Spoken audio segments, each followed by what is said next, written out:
आज के इस वीडियो में हम बिलासपुर डिवीजन के CNW टेक्नीशियन 3 का क्वेश्चन पेपर देखेंगे। और जो ये एग्जाम है 2 दिन पहले यानी 28/6/2024 को हुआ था। फुल मार्क्स 100 थे, टाइम 2 घंटे का था। तो हम ज़्यादा टाइम नहीं लेंगे, सीधा हम क्वेश्चन आंसर पे चलते हैं।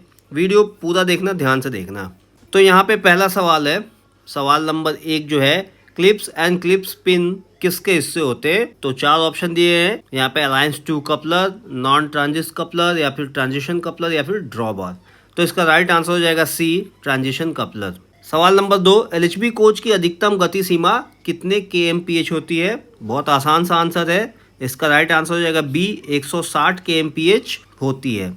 सवाल नंबर 3, बॉक्सिन का पीओच कितने माह के अंतराल पे होता है? 4 ऑप्शन है, 12, 9, 8, 18 या फिर 54। तो राइट आंसर हो जाएगा डी, 54 मंथ पे बॉक्सिन का पीओच होता है। अगला सवाल, ICF कोच का पीओच कितने समय अंतराल पे होता है? 24 महीना, 12 महीना, 18 महीना या फिर 30 महीना। तो राइट आंसर हो जाएगा सी, 18 महीना। और अगर सवाल ऐसा हो कि ICF कोच का पहला पीओच कब होता है, तो ध्यान रखिएगा, पहला पीओच होता है 24 महीना पे, यानी कि पहला आयोच होता है 12 महीना पे और पहला पीओच होता है 24 महीना पे। और उसके बाद के जो पीओच होते हैं वो होते हैं 18 महीना पे और आयोच होता है 9 महीना में। ये ICF कोच के लिए। अगला सवाल, सवाल नंबर 5, LHB का पूर्ण रूप क्या है, फुल फॉर्म क्या है? तो राइट आंसर हो जाएगा बी, लिंक हाफमैन बुश। अगला सवाल, सवाल नंबर 6, कैस्नप बॉगी का व्हील बेस कितना mm होता है? राइट आंसर हो जाएगा ए, 2000 mm व्हील बेस होता है कैस्नप बॉगी का। सवाल नंबर 7, अलार्म चैन की टेस्टिंग कितने किलोग्राम भार पर की जाती है? 4 ऑप्शन है, 5 kg, 10 kg, 25 kg या फिर 20 kg। तो राइट आंसर हो जाएगा बी, 10 kg। 10 किलोग्राम के भार से अलार्म चैन की टेस्टिंग होती है। चलिए अगला सवाल, सवाल नंबर 8, नए नंबरिंग योजना के अनुसार पहले 2 अंक क्या दर्शाते हैं? जो नए नंबरिंग योजना है, जो नया नंबरिंग सिस्टम है, ये वैगन के लिए है। और जो पहले 2 डिजिट हैं ये टाइप ऑफ वैगन बताते हैं। तो राइट आंसर हो जाएगा सी, टाइप ऑफ वैगन। और जो ये 11 डिजिट का जो नंबरिंग सिस्टम है, इसके ऊपर मैंने डिटेल में वीडियो बनाया है। बहुत शानदार वीडियो, बहुत अच्छी इन्फॉर्मेशन है। अगर आपने नहीं देखा है तो चैनल पर जाकर देख लीजिए, क्योंकि अगर आप उस वीडियो को देख लेते हैं तो उससे आने वाले किसी भी सवाल का आप जवाब दे सकते हैं। 5 मिनट की वीडियो है, जाकर जरूर देखना एक बार। अगला सवाल, गुड्स वैगन में न्यूनतम बफर हाइट कितने mm होती है? 4 ऑप्शन है, 1030, 1075, 1105, 995। तो राइट आंसर हो जाएगा यहाँ पे ए, 1030। लेकिन ये जो गुड्स वैगन में न्यूनतम बफर हाइट कितने mm होती है, 1030 लिखा है। तो यहाँ पे एक चीज़ और जोड़ देना था कि लोडेड कंडीशन में, यानी कि लोडेड कंडीशन में बफर हाइट या फिर CBC हाइट कितनी होती है? तो 1030 होती है। और गुड्स और पैसेंजर्स दोनों के लिए ये सेम होता है। और अगर मैक्सिमम हाइट की बात की जाए तो 1105 mm होता है। और अगर स्टैंडर्ड हाइट की बात की जाए तो 1090 से 1105 mm के बीच में MT में होना चाहिए, चाहे वो गुड्स वैगन हो या फिर वो पैसेंजर कोच हो। उसका बफर हाइट या CBC हाइट, अगर वैगन या कोच खाली है तो 1090 से 1105 mm के बीच में होना चाहिए। और अगर वो लोड है तो मिनिमम 1030 mm होना चाहिए, इससे नीचे नहीं होना चाहिए। चलिए अगला सवाल, सवाल नंबर 10, कैस्नप बॉगी का न्यूनतम व्हील डाया कितना mm होता है? तो इसका राइट आंसर हो जाएगा बी, 906 mm। अगला सवाल, सवाल नंबर 11, नए नवीनीकृत white jaw adapter crown lux की डायमेंशन कितनी होती है? तो इसका राइट आंसर हो जाएगा यहाँ पे बी, 156 mm। अगला सवाल, सवाल नंबर 12, वैगन के एक कैस्नप बॉगी में लगे व्हील की डाया में परमिशिबल अंतर कितना mm होता है? कैस्नप बॉगी के, यानी एक बॉगी में, एक वैगन की बात नहीं हो रही है, वैगन के एक बॉगी में जो 2 व्हील होते हैं उनमें जो परमिशिबल अंतर है वो कितना होता है? तो वो है यहाँ पे 13 mm। राइट आंसर हो जाएगा सी, 13 mm। चलिए अगला सवाल, सवाल number 13, brake power certificate BPC के लिए कौन सा रजिस्टर उपयोग होता है? राइट आंसर हो जाएगा B, RS6। Right answer B, RS6। सवाल नंबर 14, बॉक्सेन HL का फीड पाइप का प्रेशर कितना किलोग्राम पर सेंटीमीटर स्क्वायर होता है? तो राइट आंसर हो जाएगा यहाँ B, 6 kilogram per centimetre square. अब देखिए, बॉक्सेन HL का फीड पाइप है ना, बहुत ध्यान से समझिएगा। कोई भी कोच हो, कोई भी वैगन हो, अगर फीड पाइप की बात हो रही है तो उसका प्रेशर 6 किलोग्राम ही होगा। चाहे वो बॉक्सेन HL हो, चाहे वो यहाँ पे ICF हो, चाहे वो LHB हो।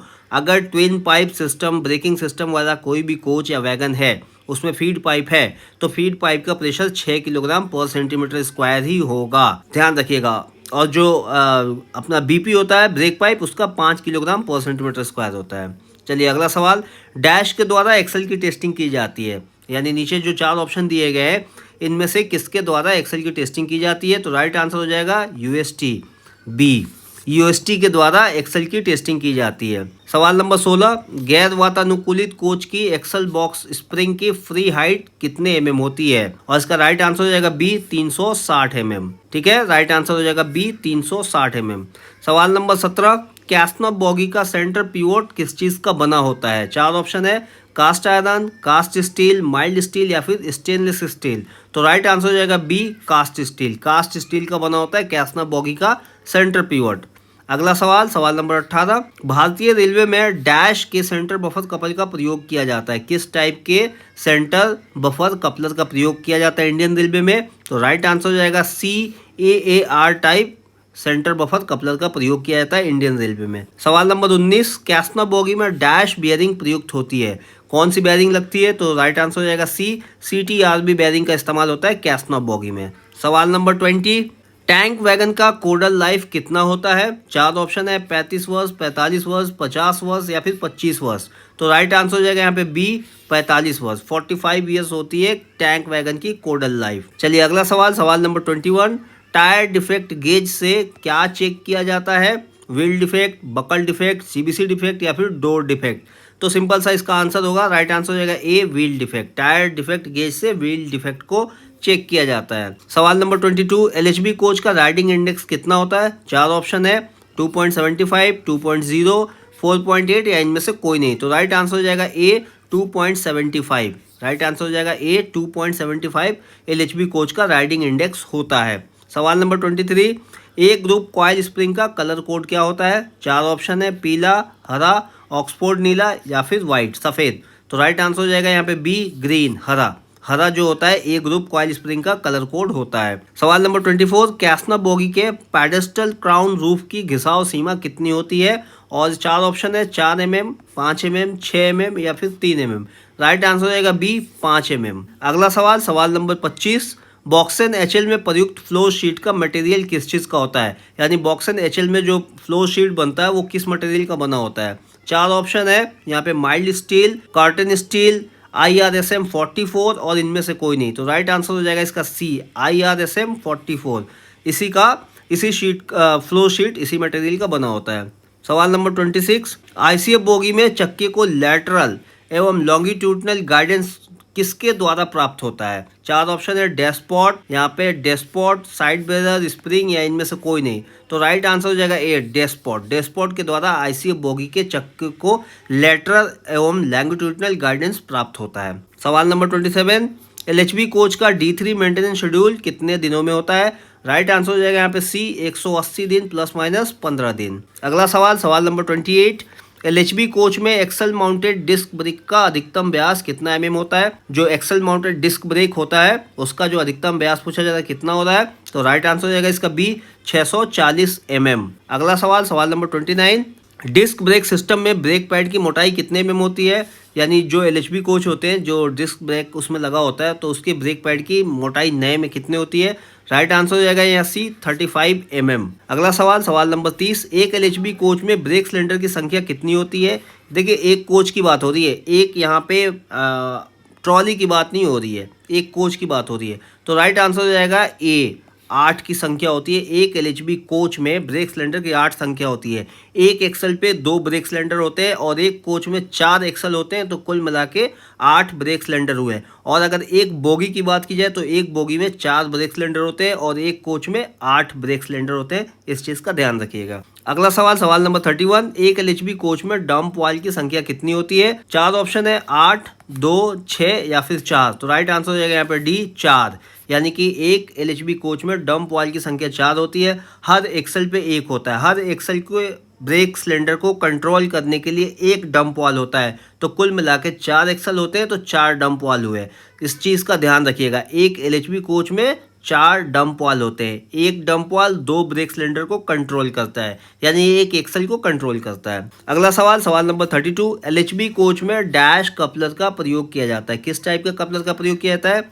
तो इसका राइट आंसर होगा ए, एच टाइप कपलर का प्रयोग किया जाता है। चलिए अगला सवाल, सवाल नंबर 33, एलएचबी कोच में बॉगी की लंबाई कितनी होती है? बॉगी की लंबाई पूछा जा रहा है एलएचबी कोच में। राइट आंसर हो जाएगा इसका डी, 3534 mm। अगला सवाल, सवाल number 34, high capacity draft gear होता है, कौन सा होता है? मार्क 20, मार्क 50, CF21 या फिर DF39। तो राइट आंसर हो जाएगा यहाँ पे B, mark 50। Right answer B हो जाएगा मार्क 50। अगला सवाल, सवाल नंबर 35, एलएचबी कोच का पीओच कितने माह के अंतराल पर किया जाता है? और चार ऑप्शन है, 12 माह, 18 माह, 36 माह या फिर 48 माह। राइट आंसर हो जाएगा इसका सी, 36 मंथ। 36 मंथ पे एलएचबी कोच का पीओच होता है। अगला सवाल, सवाल नंबर 36, फिएट बॉगी में लैटरल एवं लॉन्गिट्यूडनल गाइडेंस किसके द्वारा प्राप्त किया जाता है? ऊपर हमने देखा था आईसीएफ ट्रॉली, आईसीएफ बॉगी में, यहाँ पे आ रहा है फिएट बॉगी में। तो फिएट बॉगी में डैशपॉट होता नहीं है और साइड बैरल होता है, तो डैशपॉट नहीं है, साइड बैरल भी नहीं है, नन ऑफ दिस भी नहीं है, तो बचता है ये आर्टिकुलेटेड कंट्रोल आर्म। तो राइट आंसर हो जाएगा बी, आर्टिकुलेटेड कंट्रोल आर्म के द्वारा लैटरल एवं लॉन्गिट्यूडनल गाइडेंस प्राप्त की जाती है। चलिए आगे देखते हैं। अगला सवाल, सवाल नंबर 37, डैश क्षेत्रीय रेलवे में यांत्रिक विभाग का सर्वोच्च अधिकारी होता है। जो रेलवे में यांत्रिक विभाग यानी कि मैकेनिकल विभाग होता है, उसका सर्वोच्च अधिकारी कौन होता है? पीसीएमई, पीसीओम, पीसीएमएम या पीसीएमडी। तो राइट आंसर हो जाएगा ए, पीसीएमई। पीसीएमई जो होते हैं वो रेलवे के मैकेनिकल डिपार्टमेंट के सबसे बड़े ऑफिसर होते हैं। चलिए अगला सवाल, सवाल नंबर 38, बीएसएस हैंगर की वर्टिकल आर्म की मोटाई कितनी होती है? बीएसएस हैंगर की वर्टिकल आर्म की मोटाई कितनी होती है? और बीएसएस हैंगर कहाँ होता है? ये होता है आईसीएफ ट्रॉली के अंदर। और इसका राइट आंसर जो होगा वो होगा बी, 25.5 mm। ठीक है, राइट आंसर हो जाएगा बी, 25.5 mm।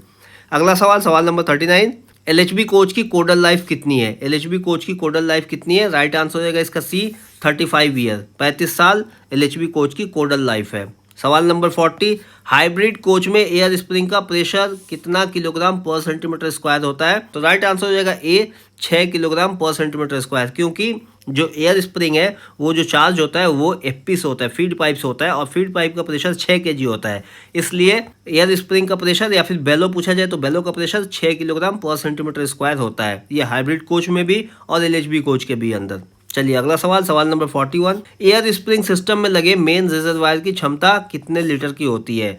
एयर स्प्रिंग जो एलएचबी में एयर स्प्रिंग सिस्टम लगा हुआ है बॉलिस्टर के अंदर सेकेंडरी सस्पेंशन में, वहाँ जो मेन रिजर्वायर होता है उसकी क्षमता कितनी होती है? तो इसका राइट आंसर हो जाएगा सी, 150 किलोग्राम 150 लीटर उसकी क्षमता होती है। अगर आप एलएचबी कोच जिसमें एयर स्प्रिंग सिस्टम लगा है ध्यान से देखेंगे तो आपको उसके अंदर एक बड़ा सा टैंक दिखेगा जो कि मेन रिजर्वायर कहलाता है, और इसकी क्षमता 150 लीटर की होती है। और ये एक कोच के दोनों बॉगी के एयर स्प्रिंग को एयर सप्लाई देता है, यानी कि एक ही टैंक के द्वारा एक कोच के दोनों बॉगी में लगे हुए एयर स्प्रिंग सिस्टम को एयर प्रेशर ये सप्लाई देता है, ध्यान रखिएगा।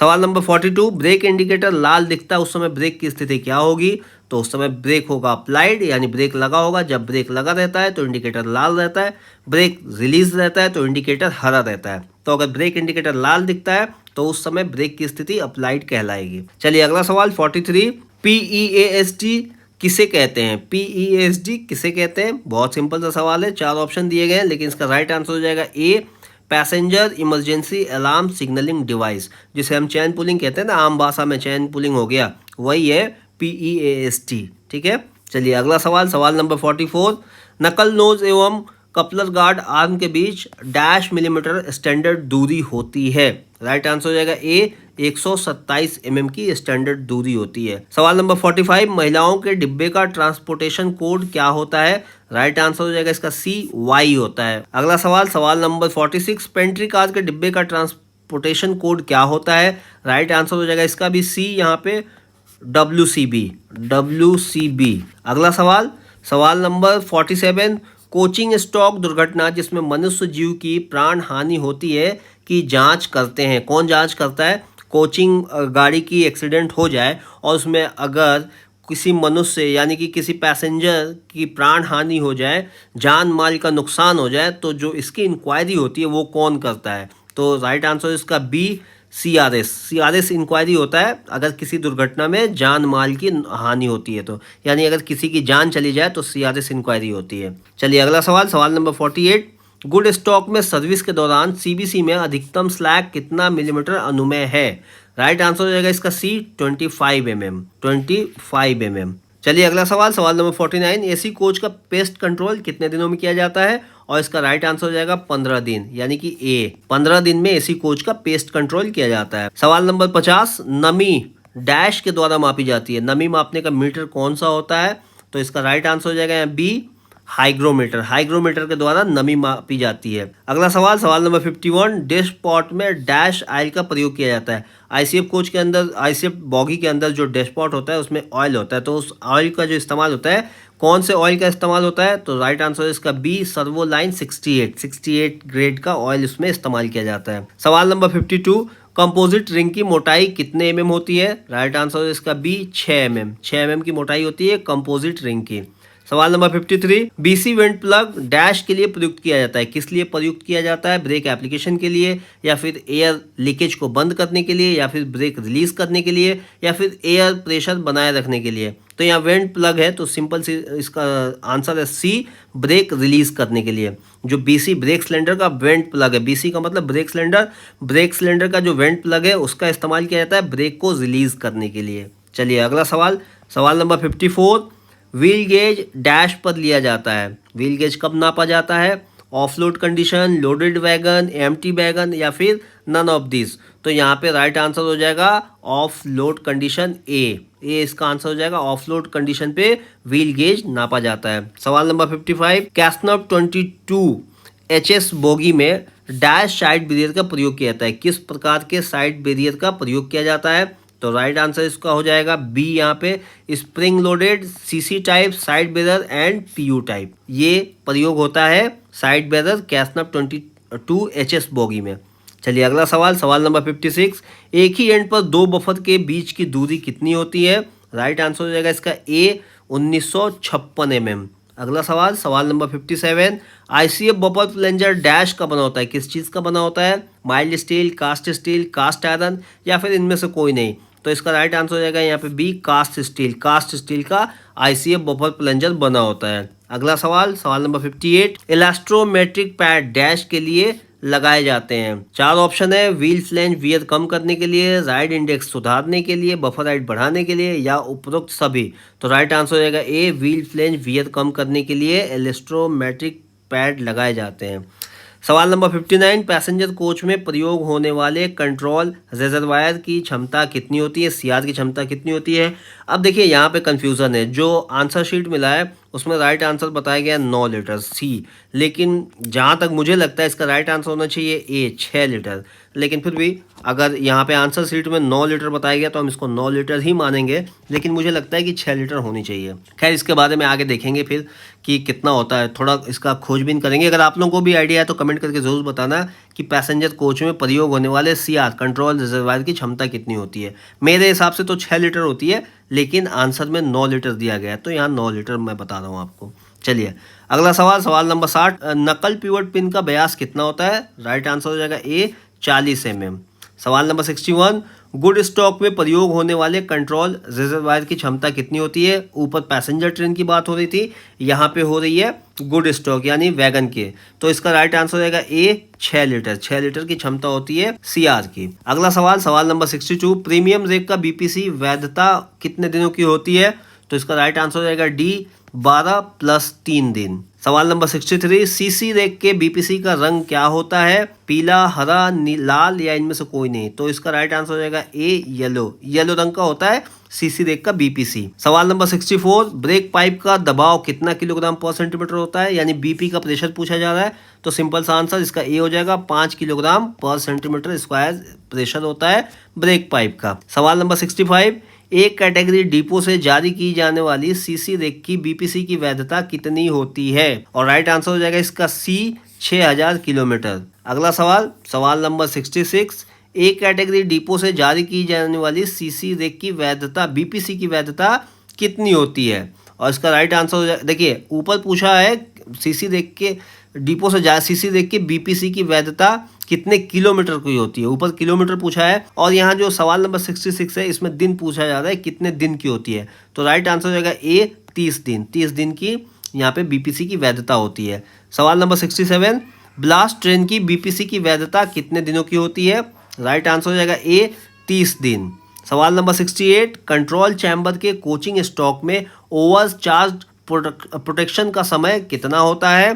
तो यहाँ पे राइट आंसर हो जाएगा ए 25 सेकेंड। चलिए अगला सवाल, सवाल नंबर 69, सीधे ट्रैक पर 1682 mm से ज़्यादा गेज को क्या कहते हैं? और इसको कहते हैं स्लैग गेज। राइट आंसर हो जाएगा ए स्लैग गेज। ठीक है, अगला सवाल, सवाल नंबर 70, एयर टाइप के सेंटर बफर कपलर में डैश के हेड तथा शैक का प्रयोग किया जाता है। किस तरह का हेड और शैक का प्रयोग किया जाता है? E and F type, H and F type, E and G type, F and E type. तो राइट आंसर हो जाएगा इसका B E and F type. चलिए अगला सवाल, सवाल नंबर 71, सीधी ट्रैक पर 1670 mm से कम गेज को क्या कहते हैं? और इसका राइट आंसर हो जाएगा सी टाइट गेज। चलिए सवाल नंबर 72, आरंभिक स्टेशन में मेल एक्सप्रेस ट्रेन का ब्रेक पावर प्रतिशत कितना रहना चाहिए? राइट आंसर हो जाएगा सी 100%। सवाल नंबर 73, बायो टैंक में क्लोरिनेशन के लिए उपयोग होने वाली क्लोरीन टैबलेट का वजन कितने ग्राम होता है? और इसका 4 ऑप्शन है, 80 ग्राम, 100 ग्राम, 120 ग्राम, 125 ग्राम। राइट आंसर हो जाएगा बी 100 ग्राम। एक टैबलेट 100 ग्राम का होता है। सवाल नंबर 74, निरीक्षण गाड़ी का परिवहन कोड क्या है? और इसका राइट आंसर हो जाएगा यहाँ पे डी आर ए, यानी जो एडमिनिस्ट्रेशन जो कोच होता है जिसमें बड़े अधिकारी रेलवे के जाते हैं वो आर ए कहलाता है, जिसको हम सलून भी कहते हैं। तो उसका कोड पूछा जा रहा है तो वो हो जाएगा आर ए। सवाल नंबर 75, एसी 3 टायर कोच में कुल कितने बर्थ होते हैं? राइट आंसर हो जाएगा ए 64 बर्थ होते हैं। सवाल नंबर 76, एसी 2 टायर कोच में कुल कितने बर्थ होते हैं? राइट आंसर हो जाएगा इसका सी 46 बर्थ होते हैं। अगला सवाल, सवाल नंबर 77, अपने डिवीजन में HADB स्टेशन से लगा हुआ है। तो ये बिलासपुर डिवीजन की बात हो रही, तो ये सवाल को हम छोड़ देते हैं कि किस स्टेशन में HABD लगा हुआ है। अगला सवाल देखते हैं, सवाल नंबर 78, 1010 यानी 1010 ग्राम यानी कितना किलोग्राम होता है? अब ये मैथमेटिक्स के सवाल हो गए, तो इसका राइट आंसर बड़ा सिंपल सा है, 1.01 किलोग्राम। डी हो जाएगा राइट आंसर इसका। अगला सवाल, सवाल नंबर 79, 1 इंच में एक इंच कितना मिलीमीटर के बराबर होता है? तो राइट आंसर हो जाएगा इसका बी 25.4। तो देखिए ये जो मैथ्स के सवाल हैं ये तो इनको देखने की जरूरत नहीं है, क्योंकि ये सवाल हमेशा अलग अलग आते हैं। ऐसा नहीं है कि यही सवाल आपको कभी मिलेंगे। मैथ का सवाल कभी भी एक जैसे नहीं आते हैं। सवाल नंबर 80, वंदे भारत एक्सप्रेस कब सेवा में आई? ये इंपॉर्टेंट सवाल है। वंदे भारत एक्सप्रेस कब सेवा में आई? तो इसका राइट आंसर हो जाएगा यहाँ पे बी 15 फरवरी 2019। चलिए अगला सवाल, सवाल नंबर 81, वंदे भारत एक्सप्रेस किस पर आधारित है? किस तरह के यूनिट है Vande Bharat express? High speed electrical multiple unit train set है, या फिर डीजल इंजन है, या फिर बुलेट ट्रेन है, या फिर main line electrical multiple unit train set है? तो राइट आंसर हो जाएगा इसका C main line electrical multiple unit MEMU train set है ये वंदे भारत। सवाल नंबर 82, कवच क्या है? ये भी इंपॉर्टेंट सवाल है। तो कवच है, इसका राइट आंसर होगा ए ट्रेन टक्कर से बचाव प्रणाली, यानी 2 ट्रेन आपस में न टकराएं। चलिए अगला सवाल, सवाल नंबर 83, वंदे भारत एक्सप्रेस का डिजाइन किसने बनाया है? Integral coach factory ICF। इसका राइट आंसर हो जाएगा ए ICF में बनाया गया है। सवाल नंबर 84, वंदे भारत एक्सप्रेस का निर्माण कहाँ किया गया है? मुंबई, चेन्नई, कोलकाता या फिर दिल्ली? राइट आंसर हो जाएगा चेन्नई, क्योंकि ICF चेन्नई में ही है, तो चेन्नई में से बनाया गया है। सवाल नंबर 85, PTO का पूर्ण रूप क्या है? PTO का फुल फॉर्म क्या है? तो विशेषाधिकार टिकट आदेश इसका राइट आंसर हो जाएगा, या फिर प्रिविलेज टिकट ऑर्डर, यानी कि राइट आंसर हो जाएगा इसका सी। सवाल नंबर 86, महिला रेलवे कर्मचारी के लिए मातृत्व अवकाश कितने दिनों के लिए होती है? राइट आंसर हो जाएगा सी 180 दिन के लिए। सवाल नंबर 87, निम्नलिखित में से कौन सा एक प्रमुख दंड है? तो 4 ऑप्शन यहाँ पे दिए गए, निंदा, पदोन्नति रोकना, वेतन वृद्धि रोकना, सेवा से हटाना। तो जो प्रमुख दंड है वो है यहाँ पे राइट आंसर होगा डी सेवा से हटाना। सवाल नंबर 88, भारतीय रेलवे में कितने जोन है? यहाँ भी एक कंफ्यूजन है, यहाँ पे 17 दिया है, 18 दिया है, 16 दिया है। तो राइट आंसर हो जाएगा इसका सी 17 जोन है।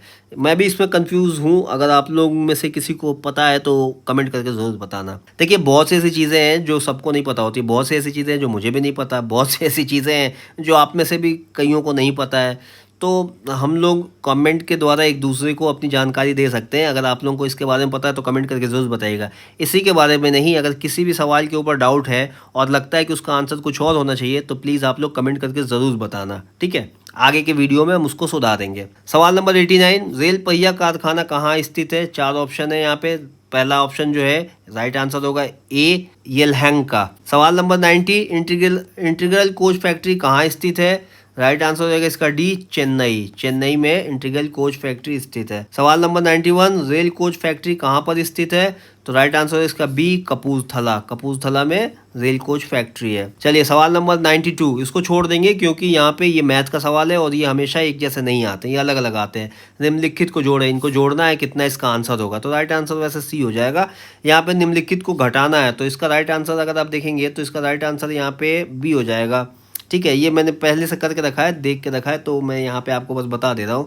लेकिन इसको यहाँ देखने का कोई मतलब नहीं है, एक जैसे सवाल हमेशा नहीं आते हैं, तो आप इसको भूल जाइए कि ये सवाल यहाँ पे आपको रटने की ज़रूरत है या फिर याद करने की ज़रूरत है या फिर समझने की ज़रूरत है, क्योंकि मैथ के सवाल हमेशा अलग अलग आते हैं। सवाल नंबर 97, फाइल्स का फुल फॉर्म क्या होता है? और इसका राइट आंसर हो जाएगा सी, मालगाड़ी संचालन सूचना प्रणाली। इसका राइट आंसर हो गया। सवाल नंबर 98, भारतीय रेलवे का शुभंकर क्या है? तो ये भोलू है, हम सब जानते हैं। राइट आंसर हो जाएगा बी, भोलू। सवाल नंबर 99, बीजी ट्रैक की 2 रेलों के बीच की दूरी कितनी होती है? ब्रॉड गैज जो रेल ट्रैक होते हैं उनके बीच की दूरी कितनी होती है? राइट आंसर हो जाएगा सी, 1676, 1676 mm। सवाल नंबर 100, औसत वेतन पर छुट्टी का अधिकतम नकदीकरण कितना होता है? राइट आंसर हो जाएगा बी, 60 दिन। चलिए राजभाषा से जुड़े सवाल आ गए। पहला सवाल 101 नंबर, राजभाषा सभा ने किस वर्ष हिंदी को स्वतंत्र भारत की राजभाषा के रूप में स्वीकार किया था? राइट आंसर है इसका डी, 14 सितंबर 1949 को। अगला सवाल, सवाल नंबर 102, राजभाषा अधिनियम किस वर्ष बना था? राइट आंसर हो जाएगा सी, 10 मई 1963। देखिए राजभाषा के ऊपर मैंने 2 वीडियो बनाए हैं, उसमें लगभग 40-80 सवाल के आसपास है। अगर आप राजभाषा के उन 2 वीडियो को देख लेते हैं तो आप राजभाषा से आने वाले हर सवाल का जवाब दे देंगे। उसमें सारे सवाल मैंने कवर किए हैं राजभाषा के। अगर आपने नहीं देखा तो चैनल पर जाकर देख लेना, बहुत इंपॉर्टेंट वीडियो है राजभाषा के ऊपर। सवाल नंबर 103, संसदीय राजभाषा समिति के अध्यक्ष कौन होते हैं? राइट आंसर इसका डी, केंद्रीय गृह मंत्री। सवाल नंबर 104, रेल हिंदी सलाहकार समिति के अध्यक्ष कौन होते हैं? राइट आंसर इसका डी, रेल मंत्री। ये सारे सवाल मैंने पहले वीडियो में ले रखे हैं जो मैंने राजभाषा के ऊपर बनाया। सवाल नंबर 105, रेल कर्मचारियों की साहित्यिक प्रतिभा को प्रोत्साहित करने के लिए काव्य संग्रह के लिए कौन सी योजना चलाई जा रही है? और राइट आंसर हो जाएगा इसका ए, मैथिली शरण गुप्त पुरस्कार योजना। ये इसका राइट आंसर हो जाएगा। सवाल नंबर 106, केंद्रीय सरकार के कार्यालयों के मध्य किन भाषाओं का प्रयोग अपेक्षित है? राइट आंसर हो जाएगा इसका डी, हिंदी और अंग्रेजी। चलिए अगला सवाल, सवाल नंबर 107, मंडल राजभाषा कार्यान्वयन समिति के अध्यक्ष कौन होते हैं? राइट आंसर होगा इसका बी, मंडल रेल प्रबंधक। अगला सवाल, सवाल नंबर 108, क्षेत्रीय रेलवे राजभाषा कार्यान्वयन समिति के अध्यक्ष कौन होते हैं? राइट आंसर होगा ए, महाप्रबंधक। चलिए अगला सवाल, सवाल नंबर 109, भारतीय रेल पर राजभाषा कार्यान्वयन समिति का बैठक कब कब होती है?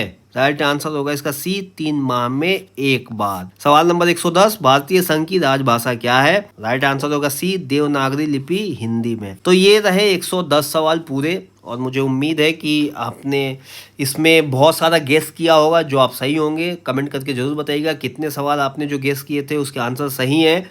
और अगर आपको इसमें कोई भी डाउट हो तो कमेंट करके पूछिएगा, और अगर किसी सवाल के आंसर पे अगर आपको डाउट है तो कमेंट करके जरूर बताइएगा। वीडियो देखने के लिए धन्यवाद।